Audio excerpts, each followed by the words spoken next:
I dropped to my knees on the Shaw family doorstep because Natalie Shaw told me to. Her voice was sharp, cold, and loud enough for everyone inside to hear. "Neil," she said, "apologize to Matthew, or I'll humiliate you in front of everyone." I looked up, and Matthew, my own brother, stood behind her, wearing a smug little smile like he'd already won.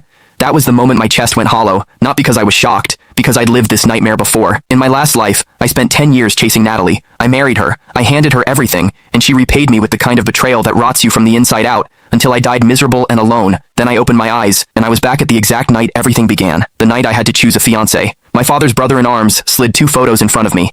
2 daughters from the Shaw family. Everyone expected me to choose Natalie, the second daughter. I didn't. Without hesitation, I picked the eldest, Yvonne Shaw. The room went silent. People stared like I'd lost my mind, because everyone knew I was supposed to be obsessed with Natalie. But I wasn't obsessed anymore. I was done. Natalie stepped closer, arms crossed, eyes full of contempt. "So you've set your sights on me," she said, like I was a joke. Then she lowered her voice and said something that made my blood turn cold. "I'll marry you, but my heart belongs to Matthew. As long as you stay out of our way, you can have the title of husband in name." In my previous life, she never dared say it out loud. So why was she saying it now? Because she wasn't the only one who came back. A moment later, Matthew arrived, and his eyes never left Natalie. Natalie's expression changed instantly. She rushed into his arms like the world disappeared. Matthew pretended to hesitate, just enough for show. "Natalie, you're Cole's fiancé. This isn't proper." Natalie didn't even look at me. "If he blames you," she said, "then he can forget about marrying me." They walked away hand in hand. I stood there holding Yvonne's photo, smiling to myself. Fine, take her. This time, I wasn't fighting for Natalie. I was letting her choose her own ending. Days passed. Matthew posted non-stop. Photos, captions, little hints meant to humiliate me. Natalie called, furious, demanding I apologize to Matthew like I was the one who did something wrong. I agreed.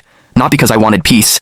Because that night, both families were gathering to formalize the engagement, and I was finally going to end this, publicly. Inside the Shaw house, Natalie stood tall, already acting like she'd won. She stepped forward to take my arm. Then Frank Shaw, her father, reached out. He took my hand, and he took Yvonne's hand, and he placed them together. Yvonne's face lit up, radiant. She looked at me and asked, "Cole, are you ready to spend the rest of your life with me?" Click the link in my bio to get the full story for free.